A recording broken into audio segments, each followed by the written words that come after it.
Bon, salut à tous, bienvenue dans cette nouvelle émission d'immersion à Châlons. C'est assez spécial comme condition, je vous l'avoue. Parce qu'on n'est pas à Châlons. Non, hein, vous ne croyez pas qu'on est au Petit Jard. C'est une immersion à Nigloland pour vous montrer un petit peu les envers du décor. Et ça commence. Et là, bah, ça commence maintenant, tout de suite. Attention, William.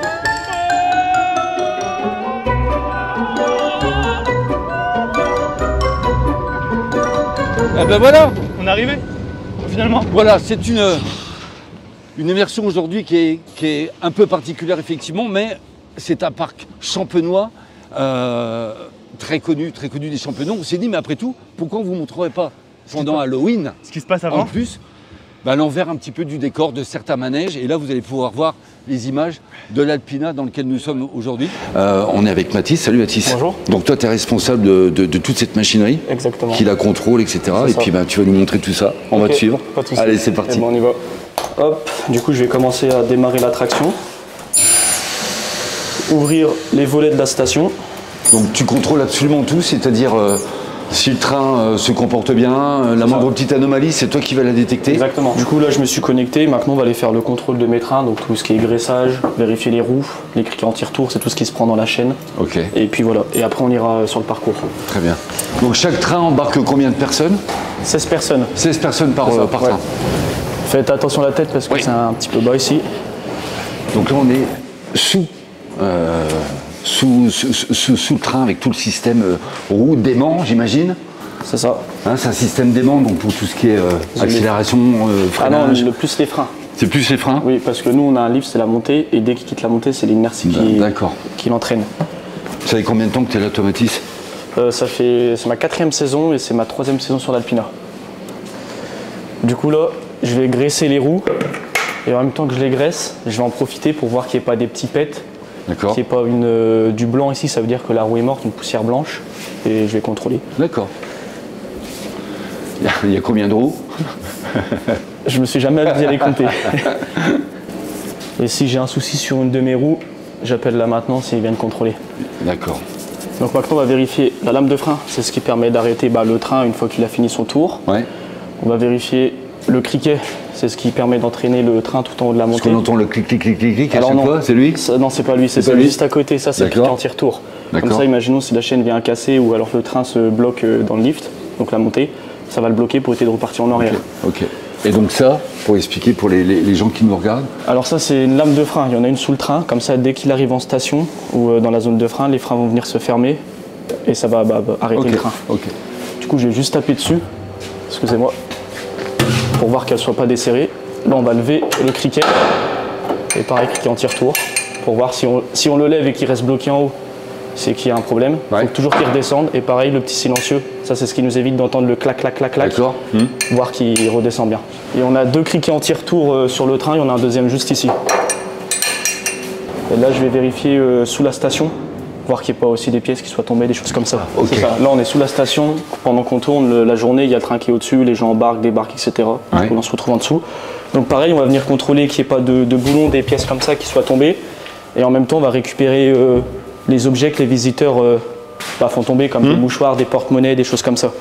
Puis maintenant, on va aller sur le parcours Oui. pour vérifier la zone de frein. Et après, tout le parcours quand le train tourne normal.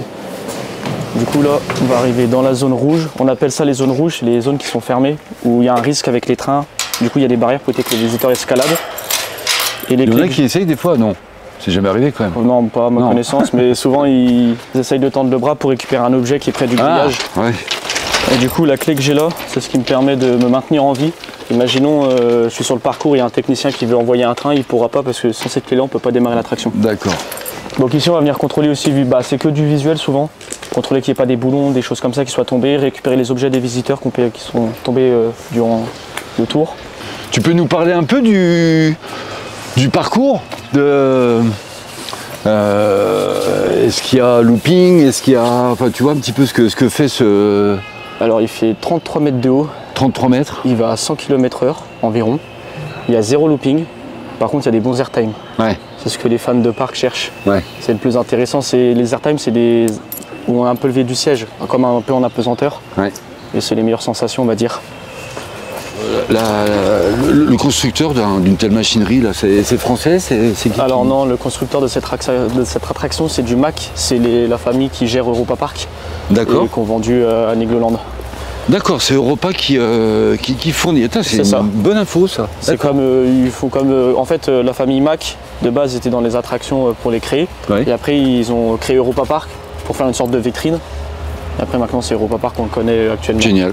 Bon bah famille Mack sympa, faudrait penser maintenant à la version PC, ça serait cool. Donc là on est, c'est impressionnant, hein. On va grimper tout là-haut pour que tu puisses contrôler donc. Alors on va contrôler la chaîne, voir qu'elle soit toute pas la chaîne, sectionnée. Ouais. Et on va contrôler ce que je vous ai montré sous le train, le cri en turc, c'est le clac clac clac qu'on entend. Et du coup c'est les petits crans. Tous ces petits crans qu'on voit le long. Exactement. Et en même temps on va contrôler la petite ligne noire, voir qu'elle soit pas cassée ou qu'il manque un morceau. Ok. Hop. Donc là on va monter à combien de haut là? 33 mètres. 33 mètres. Immersion à Chalon, tout en haut de l'Alpina pour vous. 33 mètres, c'est ça? C'est ça. Et là, bah, Matt, tu as une vue magnifique à montrer à tout le monde. Mathis, il faut qu'on redescende. C'est ça. C'est bien de descendre ou c'est mieux de monter? C'est mieux de monter. Ah. Parce que là, vous allez voir tout le vide, c'est beaucoup plus impressionnant. Voilà. Donc là, on est enfin redescendu. Prochain, j'imagine que tu es dans les derniers contrôles avant de voir le train, bien sûr. Par rapport ici donc.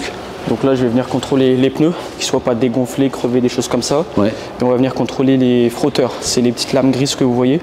Ouais. C'est ce qui permet de mettre en contact avec le train, ce qui nous dit au pupitre que le harnais est déverrouillé ou verrouillé.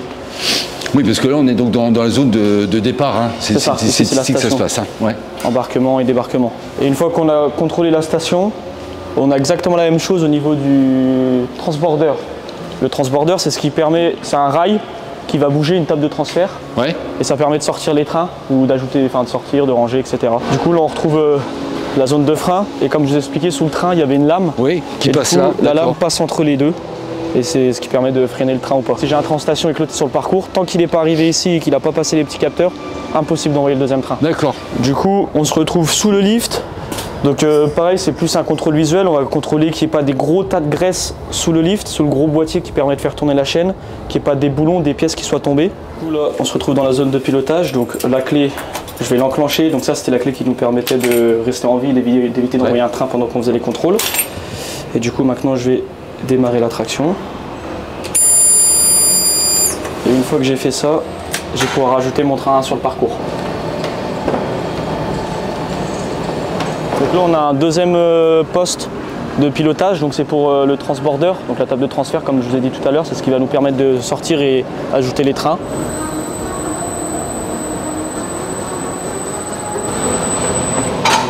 Voilà. Après je peux revenir en station.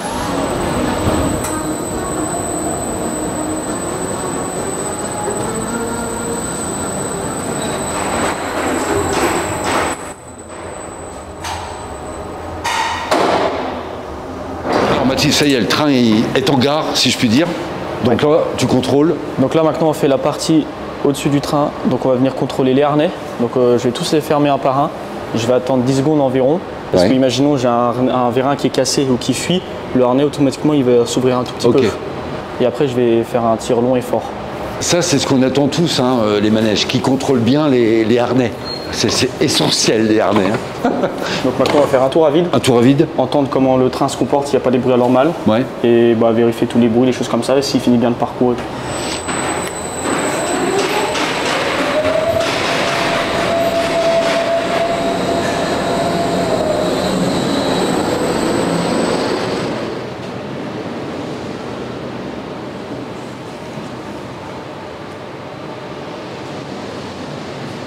Apparemment, dites-moi. Le train de matin va moins vite. Oui, parce qu'il est vide. Du coup, forcément, quand il y a moins de poids, il est moins rapide. D'accord. Du coup, en fin de journée, dès qu'on le fait tourner toute la journée, il chauffe. Une fois qu'il est bien chaud, quoi. Exactement. Ah, tout simplement. Souvent, en fin de journée, il est meilleur qu'en début de matinée. Il y a une grosse différence en vitesse, tu sais, non? Tout ça? Oui, énormément. Là, on est à 42,7 secondes sur le parcours et logiquement, il tourne environ 36-37 secondes. Ah oui, d'accord. Ouais. Après, ça dépend s'il pleut, s'il fait chaud. Voilà, et maintenant je vais tester les harnais une deuxième fois, vu qu'il y a 2 vérins, j'ai testé celui de gauche ou droite, et maintenant je vais tester l'autre. D'accord. Dès que j'ai fini mes contrôles, on retrouve une checklist sur tout le parcours, le graissage des roues, tout ce que je viens de faire, mais en papier pour confirmer comme quoi j'ai bien tout fait. Ouais. Du coup là on se retrouve au poste de pilotage. Donc pour envoyer un train, là tout est bon, mais on ne peut pas l'envoyer parce que ça ne clignote pas. On a toujours une pédale de présence. C'est ce qui te permet de dire à l'automate comme quoi je suis bien sur mon poste. Ah. Parce que imaginons si je suis sur le train et qu'il y a un de mes collègues qui appuie, il ne pourra pas l'envoyer. D'accord, d'accord. Et quand on est 2 ou 3 pilotes, on retrouve pareil en face et de l'autre côté, il y a un tapis de présence, c'est exactement pareil que la pédale. D'accord, bien. Donc imaginons le train il part, je lâche la pédale, il va se stopper. D'accord, là on est devant une attraction qui s'appelle les abeilles et je suis en train de voir un truc, Mathis, t'as vu l'abeille? Elle a la même coupe que toi? Bah n'importe quoi. Mais si. Bah non. Attends, donne-moi la caméra. Donne-moi la caméra. Regarde. Regarde bien. Bah non. Je suis désolé, mais là arrête, dis pas des bêtises. Tu ressembles à l'abeille, t'as la même coupe. Si. Hey, qui dit Halloween dit forcément les monstres. Ah bah ouais, on les a tous regroupés avec vous et je suis avec. Alors Audrey, elle fait pas partie des monstres, hein, qu'on soit d'accord. Non, salut, non, Audrey. pas encore. Bonjour à vous. Ça va? Ça va, merci très de bien. nous recevoir. Donc là, les personnages, malgré le temps, sont protégés. Ça va? Ils ont chaud? Oui, là-dessous? très chaud. Ils sont bien? Ils sont bien, ils ont chaud. C'est Très génial. chaud. Il faut combien de sorties comme ça Alors on dans sort la toute la journée. On sort le matin au niveau de l'Eden Palais, au niveau de l'entrée. Et l'après-midi, on est au niveau du quartier américain. Bon, et ils se baladent partout. Ils se baladent pour partout. Les photos. Pour les photos. On a un pirate, on a un alien. Là, c'est quoi? C'est une crotte? Un fantôme. Ah, c'est un fantôme. Petit Je fantôme. croyais que c'était une crotte. Mais non, voilà, un fantôme. Madame Citrouille, la momie, la sorcière, la mort, et puis d'autres qui ne sont pas sortis aujourd'hui malheureusement. Mais on est 12 monstres au maximum. Alors, on a vu également qu'il y a des autocollants pour les petits. Oui, et ça, c'est absolument génial. Vous avez des enfants qui ont peur des monstres. Clac, vous leur mettez sur le front et le monstre il vient pas. Moi, c'est un truc de dingue. Voilà, on va le montrer. Voilà, donc faut pas avoir peur de venir, bien au contraire, c'est bon enfant, mais en tout cas, c'est une très très bonne idée. Voilà. En tout cas, bravo à tous. Vous pouvez faire un coucou là pour Immersion à Châlons. Voilà, merci à tous. Merci Audrey, et puis bonne continuation à tout le monde. Ils ont le droit de manger quand même, ils ont le droit de... Bien sûr, ils ont le droit de manger, ils ont le droit de boire et de faire peur surtout. Comment ils font pour aller aux toilettes? Il y a des toilettes? Ils y vont pas. Ils ne vont pas aux toilettes. Les monstres, ils ne vont pas aux toilettes. Ils vont pas aux toilettes. Ok, merci à tout le monde. En vrai, c'était cool hein, ce qu'on a vu jusqu'à maintenant. Ouais, écoute, on est quand même monté à 33 mètres par les escaliers. C'était impressionnant. Mais d'ailleurs, je commence un peu à avoir faim là, je t'avoue. Bah ouais. Comment ça se passe? Bah écoute, je crois qu'on a Rémi qui est le responsable de toute la restauration, qu'on va pouvoir rencontrer et qui va pouvoir justement nous donner faim tout en nous expliquant tout ça. Bon, eh ben, quand on est dans un parc d'attractions, généralement, on pense aussi à miam miam parce que ça donne faim tout ça. Et on va rencontrer Rémi. Salut Rémi. Salut William. Rémi, c'est la responsable de toute la restauration du parc. Alors ça représente, allez, on va dire déjà, on va parler de stand. Le stand, ça représente à peu près entre 10 et 11 restaurants sur la période d'Halloween. Et donc tu gères tout ça? On gère toutes les équipes, ouais. Alors ça se passe comment? Toi, c'est à la semaine, c'est au mois, c'est les stocks, tout ça, c'est un truc de dingue quand même. Les stocks, là sur Halloween, on est dessus depuis déjà un bon mois et demi. Après sur l'année, on travaille plus à la semaine, sur 15 jours en fonction des prévisions. Et après on ajuste aussi en fonction du temps. Ouais, bien sûr, bien sûr. Alors on trouve quoi en ce moment? Par exemple Halloween. Halloween, on mange spécialité de quoi, Halloween. Sur le parc, vous avez vraiment de tout. Hein. Vous allez pouvoir avoir du poulet grillé, du jambon braisé. Vous avez de la pizza qui est faite sur place. Après, il faut savoir que tous nos produits, comme ça je vous le dis avant, tous nos produits, en général, ils sont locaux. On travaille beaucoup avec des fournisseurs locaux. Et la plupart de nos produits sont faits maison. Alors ça représente combien de personnes, les moment, custos qui sont là, les serveurs En ce moment, on est entre 130 et 160 employés, juste pour la restauration. Il y a un plat qui cartonne parmi tant d'autres, c'est dans les stocks, tu dis ça, faut que j'en prenne plus. Qui cartonne. En ce moment, c'est la flamenqueuge parce que forcément, c'est un produit qui est que sur la période d'Halloween dans le village des sorcières. Après, c'est assez réparti quand même. C'est assez réparti dans l'ensemble du parc. Ouais. Bon, tu nous fais faire un petit tour, on va regarder tout ça. Allez. Du coup, village des sorcières, donc là c'est vraiment le stand qui est ouvert pour la période d'Halloween. Le reste de l'année, il est ouvert à Pâques, mais il n'y a pas de restauration. Donc là, le but, c'est vraiment un petit quartier food court où on a des petits stands à droite à gauche. Donc là, vous avez les flamenqueuses du coup qui sont derrière. Les petits chalets, la déco, toujours magnifique. Toujours. Bon, la déco, oui, c'est un gros travail aussi pour la période d'Halloween. Du coup, vous avez les flamencuches ici, vous avez le stand de saucisses, donc la grillade, qui est grillée pareil. Donc ça, c'est des saucisses qui viennent d'un traiteur du coin, qui est juste à côté à Brienne. La livraison, c'est au jour le jour, vous avez des gros En fait, stocks de moi je gère le stock du coup qui est derrière. Ouais. Du coup, le stock, on a de quoi stocker, on a des bonnes quantités, on a une SMI derrière qui nous sert de stock de frigo. Et on est livré 1 à 2 fois par semaine par nos fournisseurs et eux ils se font livrer tous les jours sur point de restaurant, voire 2 fois. En ce moment on a un réappro qui est fait l'après-midi du coup. Sur le plan sanitaire, sur un parc, vous êtes contrôlé régulièrement tous les jours?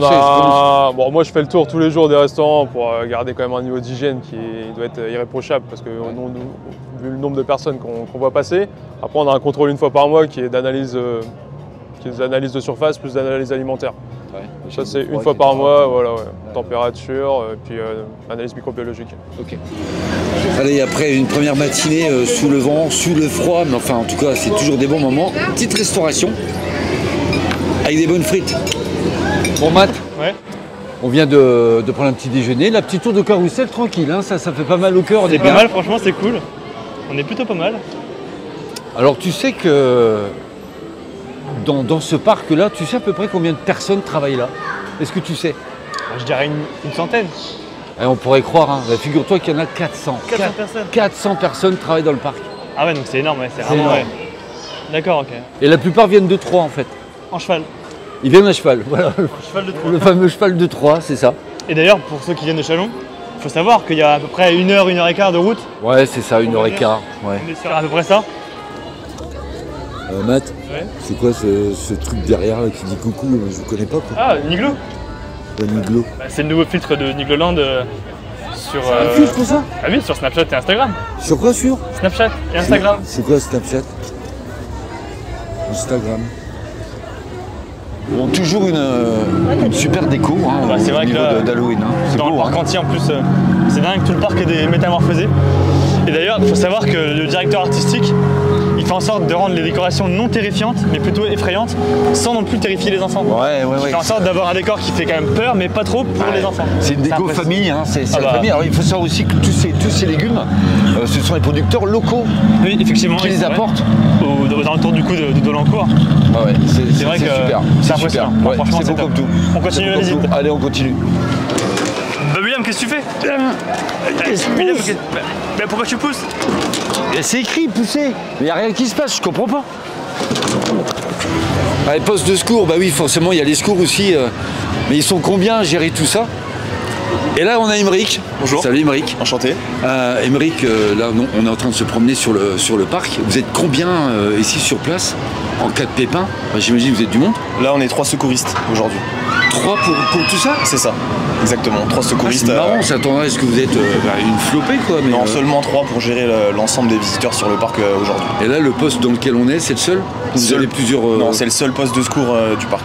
D'accord. Et puis en cas de gros pépin, j'imagine c'est les pompiers qui viennent. C'est ça, le SAMU, les pompiers, les ambulances, les moyens extérieurs. Bon, top. Bon, il y a quelques temps, on vous montrait le port de Châlons. Mais figurez-vous qu'à Nigloland également, il y a un port. Eh oui. C'est quand même plutôt sympa cette petite croisière Très sympa. dans la forêt d'Orient. À côté, t'as des manèges, je trouve que c'est original, Ouais, c'est vrai qu'on est dans la forêt d'Orient. effectivement. Et d'ailleurs, 45 hectares de parc, 45 hectares, ça en fait. comptant le parti forêt, les manèges. Alors, 45 au niveau hectares. forêt, écoute, ici, là, dans le parc, il y a des arbres centenaires, géants.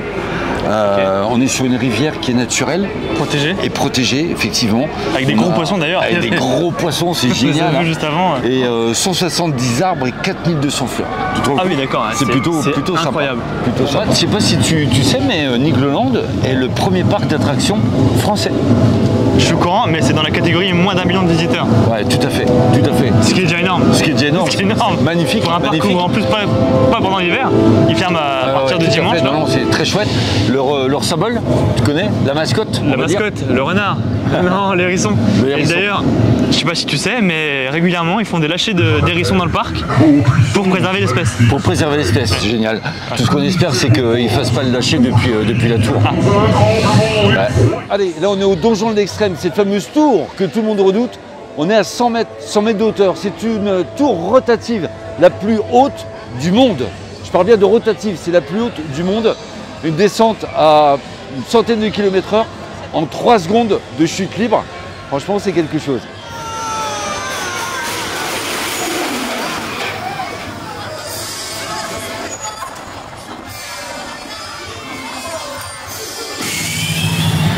Matt, C'est comme une fin de journée, enfin de l'après-midi plutôt, belle fin d'après-midi. parce qu'il y a encore des choses qui vont arriver après. On est encore bien crapahuté, hein.